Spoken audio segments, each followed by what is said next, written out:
या घरामधील या 5 वस्तू महिलांनी कधीच कुणाला देऊ नका. नाहीतर तुमच्या घराची लक्ष्मी परक्याच्या घरी जाईल. स्त्री घराची अन्नपूर्णा आणि साक्षात माता लक्ष्मी मानल्या गेली आहे, कारण तिच्या हातामध्ये संपूर्ण कुटुंबाचं यश, सुख, समृद्धी आणि ऐश्वर्य टिकून ठेवण्याची अद्भुत शक्ती असते. वास्तुशास्त्रात आणि ज्योतिषशास्त्रानुसार आपल्या घरामध्ये अशा काही अत्यंत पवित्र आणि ऊर्जावान वस्तू असतात, ज्या थेट माता लक्ष्मीच्या आशीर्वाद आणि घरातील सुख शांतीचं शी जोडलेल्या असतात. अशा वस्तू महिलांनी चुकूनही कुणालाही द्यायचं नाही. अगदी जवळच्या नातेवाईकाला किंवा शेजाऱ्यालाही कधीही या वस्तू द्यायच्या नाही, कारण या वस्तू दुसऱ्याच्या स्वाधीन करणं म्हणजे स्वतःच्या हातानं आपल्या घरातील हसती खेळती लक्ष्मी दुसऱ्याच्या पदरात टाकण्यासारखे आहे. सगळ्यात पहिली आणि अत्यंत महत्त्वाची वस्तू म्हणजे देवघरातील किंवा स्वयंपाकघरातील हळद. शास्त्रात हळदीला भगवान विष्णू आणि देवगुरु ब्रह्मा संपत्ती गुरु ग्रह याचं प्रतीक मानलं गेलं आहे, जी घरात भाग्य, समृद्धी आणि शुभ कार्य घेऊन येते. जेव्हा एखादी महिला आपल्या घरातील किंवा डब्यातील हळद दुसऱ्याला दान करते किंवा उसनं देते, तेव्हा त्या घराचा गुरु आणि ग्रह कमकुवत होऊन जातो, ज्याच्यामुळं पतीच्या नोकरीत, व्यवसायात, प्रगतीत अचानक थांबते. मुलांच्या लग्नात किंवा शिक्षणात मोठा अडथळा येऊ लागतो आणि घरातील शुभ कार्य कायमचीच बंद पडतात. दुसरी अत्यंत पवित्र वस्तू म्हणजे स्वयंपाकघरातील मीठ.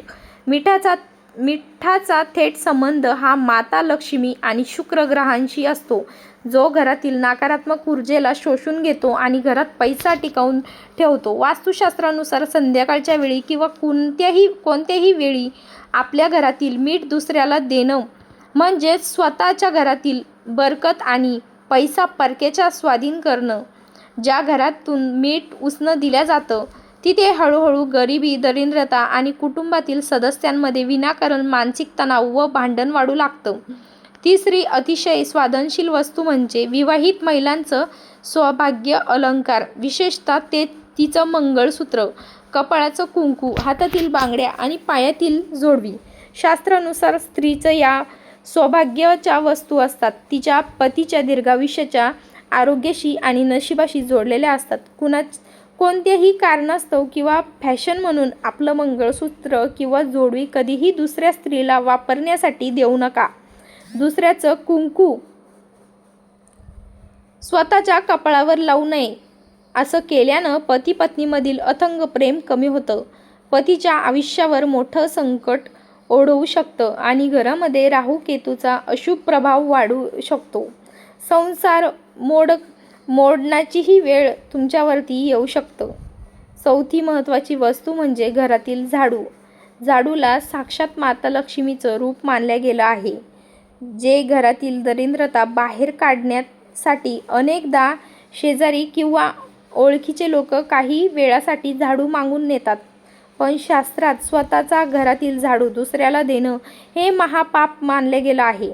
असं केल्यानं घरातील धनधान्य आणि पैसा पाण्याचा प्रवाह वाहून जातो आणि माता लक्ष्मी त्या घरावर अत्यंत नाराज होतात, कायमच्या त्या घरातून निघून जातात. पाचवी आणि शेवटची वस्तू म्हणजे स्वयंपाकघरातील मुख्य भांडी किंवा अन्न शिजवलेली भांडी. स्वयंपाकघर हा माता अन्नपूर्णाचं स्थान आहे, त्यामुळे आपल्या घरातील तवा, कढई किंवा मुख्य भांडी कधीही कुणाला उसनं द्यायची नाही. आणि विशेष सूर्यास्तानंतर संध्याकाळी कुणालाही दूध, दही किंवा पांढऱ्या वस्तू दान पूर्णपणे करणं टाळावे, कारण यामुळे चंद्राचा दोष लागतो आणि घरातील सुख शांती नष्ट होऊ लागते. म्हणून आपल्या घरातील सुख समृद्धी अजिबात मोडू द्यायची नसेल, टिकवून धरायची असेल तर या वस्तू कुणालाही द्यायच्या नाही.